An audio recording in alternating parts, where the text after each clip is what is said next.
안녕하십니까? 최진호의 신앙탐구입니다. 오늘은 그 8번째 시간으로 아브라함이 바랐던 하나님의 성이라는 주제로 말씀을 나누겠습니다. 창세기 12장 1절에서 하나님은 아브라함을 불러서 너는 너희 본토 친척 아비집을 떠나 내가 네게 지시할 땅으로 가라고 명하셨습니다. 어디로 가라고 구체적으로 지시하신 것이 아니고 어딘지는 아직 말씀하시지 않고 단지 앞으로 지시할 땅으로 가라고 명령하셨습니다. 가는 동안에 차차 행선지로 인도하시겠다는 말씀입니다. 아브라함은 어디로 가게 될지도 모르는 채 길을 떠난 것입니다. 이것은 하나님에 대한 절대적인 신뢰가 없이는 순종하기 참으로 어려운 일이었을 것입니다. 그러나 아브라함은 하나님의 인도하심을 믿고 순종했던 것입니다. 이것을 후세에 히브리서의 기자는 믿음으로 아브라함은 부르심을 받았을 때 순종하여 장래 기업으로 받을 땅에 나갈새 갈 바를 알지 못하고 나갔다고 히브리서 11장 8절에 말하고 있습니다. 하나님에 대한 아브라함의 믿음은 후손들에게 귀감이 되었으며 그는 후손에게 믿음의 조상이라 불리게 되었습니다. 하나님은 아브라함을 가나안 땅으로 인도하셨고 그 땅을 내 자손에게 주리라고 약속하셨습니다.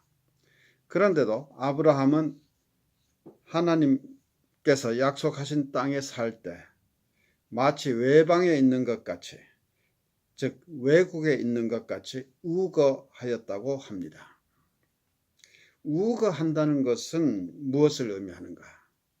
그 땅에서 마치 주인처럼 편안하게 사는 것이 아니고 외지 사람이 방문해서 잠시 신세 지는 것처럼 아주 겸손하게 그리고 조심스럽게 사는 것을 의미합니다. 언제라도 쉽게 떠날 수 있도록 집을 짓지도 않고 장막, 즉 천막에서 살았다고 합니다. 요즘에는 많은 사람들이 자기 고향을 떠나 외지에서 살고 있습니다. 어느 곳에 살든지 주위에 다른 사람들도 마찬가지로 외지에서 온 사람들이 많으니 피차 서로 눈치 보지 않고 편하게 사는 경향이 있습니다. 그래서 요즘에 사람들에게는 우거한다는 말이 오히려 어색하게 들릴지도 모르겠습니다. 그러나 아브라함이 살던 시대에는 사람들의 이동이 그다지 많지 않았을 것이니 생소한 곳에서 산다는 것이 그다지 편안한 삶은 아니었을 것입니다. 아브라함은 하나님으로부터 장차 그 땅을 자기 자손에게 주리라고 약속받은 땅임에도 불구하고 마치 나그네처럼 언제라도 떠날 준비가 되어 있는 상태로 장막에서 살았다는 것입니다. 왜 그랬을까요? 히브리서 11장 10절의 말씀에서 그는 궁극적으로 하나님의 경영하시고 지으실 터가 있는 성을 바랐기 때문입니다. 하나님께서 직접 설계하시고 직접 지으신 성, 즉 하나님의 성을 바랐다는 말입니다. 아직은 존재하지 않지만 나중에 언젠가는 만들어질 성, 즉 바로 하나님의 나라를 의미하는 것입니다. 우리말로 성이라 표현하면 보통 성벽을 생각하기 쉬우나 성경에서 성이라고 표현했을 때는 많은 경우에 실제로 성벽이 있든지 없든지 도시, 시티를 의미합니다. 하나님은 아브라함과 약속하셨습니다. 내가 너로 큰 민족을 이루고 내게 복을 주어 내 이름을 창대케 하리니 너는 복의 근원이 될지라. 너를 축복하는 자에게는 내가 복을 내리고 너를 저주하는 자에게는 내가 저주하리니 땅의 모든 족속이 너를 인하여 복을 얻을 것이니라고 하셨습니다. 아브라함은 땅의 모든 족속이 너를 인하여 복을 얻을 것이라는 하나님의 말씀을 믿고 언젠가는 이 일이 반드시 이루어지리라는 확신 속에서 살았던 것입니다. 히브리서의 조금 뒷부분에는 하나님의 성에 대한 추가 설명이 있습니다. 즉 16절에서는 저희가 이제는 더 나은 본향을 사모하니 곧 하늘에 있는 것이라. 그러므로 하나님이 저희 하나님이라 일컬음 받으심을 부끄러워 아니하시고 저희를 위하여 한 성을 예비하셨느니라고 기술하고 있습니다. 믿음 안에 있는 사람들이 사모해야 할 진정한 본향은 이 땅에 있는 것이 아니고 하늘에 있는 것입니다. 성경적인 관점에서 볼 때 우리 그리스도인은 모두가 이 땅에서는 이방인, 즉 나그네인 것입니다. 우리의 본향은 하늘에 있고 하나님께서 우리를 위하여 성을 예비하고 계십니다. 우리가 비록 부족한 자들이지만 하나님은 우리의 하나님이라 일컬음을 부끄러워하지 않으신다고 합니다. 이 세상의 아버지 중에는 못난 아들을 둔 것을 수치스럽게 생각해서 남에게 자기 아들이라고 소개하기를 부끄러워하는 아버지가 혹 있을지도 모릅니다. 그러나 하나님은 못난 우리를 두고 당신이 우리의 하나님이라 말씀하시기를 부끄러워하지 않으신다고 합니다. 우리 그리스도인들에게 이 땅에서의 삶은 나그네 길에 잠시 들러가는 것에 지나지 않습니다. 따라서 우리는 이 땅에서 영원히 사는 것보다 아브라함처럼 당분간 우거하는 모습으로 사는 것이 옳은 태도입니다. 이것은 열심히 살지 않아도 된다는 말이 아닙니다. 하나님의 약속을 받은 자로 살아야 한다는 것입니다. 이 세상의 것에 최고의 가치를 두고 거기에 집착하지 않는 삶을 말합니다. 우리의 궁극적인 본향은 하나님 나라이기 때문입니다. 아브라함은 장차 올 미래의 하나님의 나라를 믿고 바랐습니다. 그로부터 약 2000년 후에 오신 예수님은 하나님의 나라가 이미 왔다고 하셨습니다. 마태복음 12장 28절에서 예수님은 내가 하나님의 성령을 힘입어 귀신을 쫓아내는 것이면 하나님의 나라가 이미 너희에게 임하였느니라고 하셨습니다. 예수님이 귀신을 쫓아내시는 것을 보고 당시의 종교 지도자들은 예수님을 시기해서 그가 귀신의 왕인 바알세불을 힘입어 귀신을 쫓아낸다고 하였습니다. 그러나 우리는 예수님이 병자를 고치시고 귀신 들린 자들로부터 귀신을 쫓아내시는 등 이적을 행하신 것은 성령의 힘으로 하신 것이라는 것을 믿습니다. 예수님이 성령을 힘입어 하신 것이라고 믿는다면 예수님의 말씀대로 하나님의 나라가 이미 임하였다는 말씀도 믿어야 할 것입니다. 예수님께서 오셨을 때 하나님의 나라는 이미 임하였습니다. 하나님의 나라란 하나님께서 직접 통치하시는 나라라는 말입니다.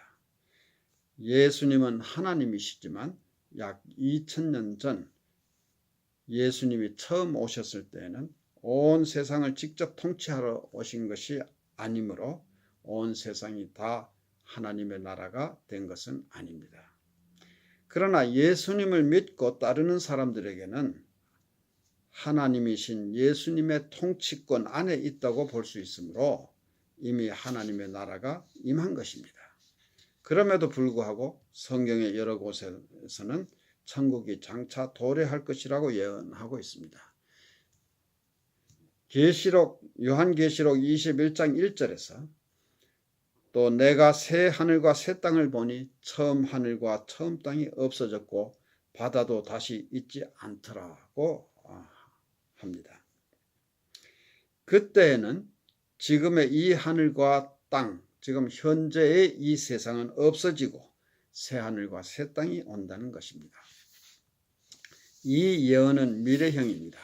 하나님의 나라가 장차 임할 것이라는 뜻입니다. 예수님은 하나님의 나라가 이미 임하였다고 하시고는 또 장차 임할 것이라고 하십니다.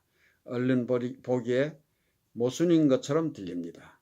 사실은 하나님의 나라는 이미 임하였습니다. 그러나 이미 임한 하나님의 나라는 악이 존재하는 이 세상에 둘러싸여 있고 항상 악한 세력으로부터 유혹을 받으므로 아직 완전한 것은 아닙니다. 그러나 예수님의 재림시에는 처음 오셨을 때와는 달리 심판관이자 왕이며 통치자로 오실 것입니다. 완전한 하나님의 나라는 예수님의 재림시에 올 것입니다. 하나님은 이 세상을 창조하셨습니다. 그러나 이 세상이 하나님이 궁극적으로 목적하셨던 세상은 아닌 것입니다. 이 세상은 장차 하나님이 직접 다스리실 더 좋은 나라에서 살기에 합당한 자들을 선발하기 위한 훈련장일 뿐입니다. 하나님이 목적하신 백성들의 숫자가 다 채워지면 이 세상은 없어지고 새 하늘과 새 땅이 열릴 것입니다. 그곳이 바로 천국인 것입니다. 그리고 이 세상은 종말을 맞게 되는 것입니다. 천국은 바로 이것을 믿는 선택된 하나님의 백성들이 살게 될 본향인 것입니다. 그곳에서 하나님의 백성들은 하나님과 함께 영원히 살게 될 것입니다. 믿지 않는 사람들에게는 지금 이 세상이 다 없어지고 새 하늘과 새 땅이 온다는 이야기가 황당하게 들릴지도 모릅니다. 이 세상, 이 우주가 얼마나 큰데 그것이 어디로 가고 없어진단 말인가? 그러나 그 큰 우주를 창조하신 하나님이면 그것을 없이 하실 수도 있는 것입니다. 임마누엘 하나님은 이미 세상에 오셔서 우리와 함께 계십니다. 그리고 예수님은 마태복음 18장 20절에서 두세 사람이 내 이름으로 모인 곳에는 나도 그들 중에 있느니라고 하셨습니다. 우리 믿는 사람들이 예수님의 이름으로 모인 곳이면 교회가 되는 것이고, 그리고 그곳에는 예수님이 함께 계시고, 그러면 바로 그곳이 하나님의 나라, 즉 천국인 것입니다. 그러나 지금의 하나님의 나라는 완전한 것은 아닙니다. 그러나 예수님의 재림시에는 심판이 있을 것이며 바른 믿음을 가진 사람은 완전한 하나님 나라에 들어가게 될 것입니다. 그렇다면 지금 이미 임해 있는 이 하나님의 나라는 어떤 나라입니까? 하나님의 백성들끼리 서로 사랑하며 교제하며 함께 하나님을 섬기는 곳입니다. 그런데 문제는 이 세상의 하나님 나라는 세속적인 나라에 둘러싸여 있으며 그 사이에는 국경선도 없고 세속적인 철조망도 없기 때문에 잘 구별이 되지 않는다는 것입니다. 그렇다면 하나님의 나라와 세속적인 나라는 어떻게 구별되는가요? 단지 우리의 사는 모습으로 구별이 될 뿐입니다. 따라서 우리는 이 세상에 살고 있지만 천국 시민으로서 이 세상에 속한 사람들과는 다른 모습으로 살아야 하는 것입니다. 그렇다면 우리는 어떻게 살아야 할 것인가? 어떻게 사는 것이 하나님 나라의 백성답게 사는 것인가? 이 질문에 나처럼 살면 된다고 자신 있게 말할 수 있는 사람은 없을 것입니다. 그러나 우리는 하나님의 말씀을 들으며 조금씩 우리 자신을 변화시켜 나가야 합니다. 아브라함은 하나님으로부터 복과 약속을 받았지만 아브라함이 하나님으로부터 받은 계시보다 오늘날 우리가 받은 계시가 훨씬 더 많습니다. 우리의 믿음이 아브라함의 믿음보다 더 좋아서 그런 것이 아닙니다. 단지 시대의 특성상 그렇다는 것입니다. 아브라함의 시대에는 문자로 기록된 성경이 없었습니다. 하나님이 그에게 직접 주신 말씀이 다였습니다. 그러나 오늘날 우리에게는 성경 66권이 있지 않습니까? 하나님이 어떤 분이신가에 대해서 옛날에 아브라함이 알았던 것보다 오늘날 우리는 훨씬 더 많은 지식을 가지고 있습니다. 따라서 우리는 아브라함보다 더 확실한 믿음이라고는 할 수 없더라도 더 구체적인 믿음을 가져야 합니다. 우리가 이 세상에 살고 있으면서 세상에 속하지 않은 사람처럼 살아야 한다는 말은 우리가 이 세상을 미워하거나 격리되어 살아야 한다는 말은 아닙니다. 하나님은 이 세상의 죄악을 미워하시지만 예수님을 이 세상에 보내셔서 십자가에서 죽으실 정도로 세상을 사랑하셨습니다. 요한복음 3장 16절에서 하나님이 세상을 이처럼 사랑하사 독생자를 보내주셨으니 이는 저를 믿는 자마다 멸망치 않고 영생을 얻게 하려 하심이라고 하셨습니다. 우리는 하나님이 사랑하신 세상을 미워해서는 안 됩니다. 예수님은 당신이 세상에 속하지 아니함 같이 제자들도 세상에 속하지 아니하였다고 하셨습니다. 하나님의 백성은 몸은 세상에서 살고 있지만 세상에 속한 자가 아니고 천국에 속한 자인 것입니다. 예수님은 우리가 세상에 속한 자가 아님에도 불구하고 우리를 세상으로 보내셨습니다. 우리는 이 세상에 동화되어서는 안 되지만 우리가 빛과 소금의 역할을 해서 이 세상을 밝혀주고 이 세상에 영향을 미쳐야 하는 것입니다. 그리함으로써 이 땅에서 하나님의 나라를 확장해 나가야 하는 것입니다.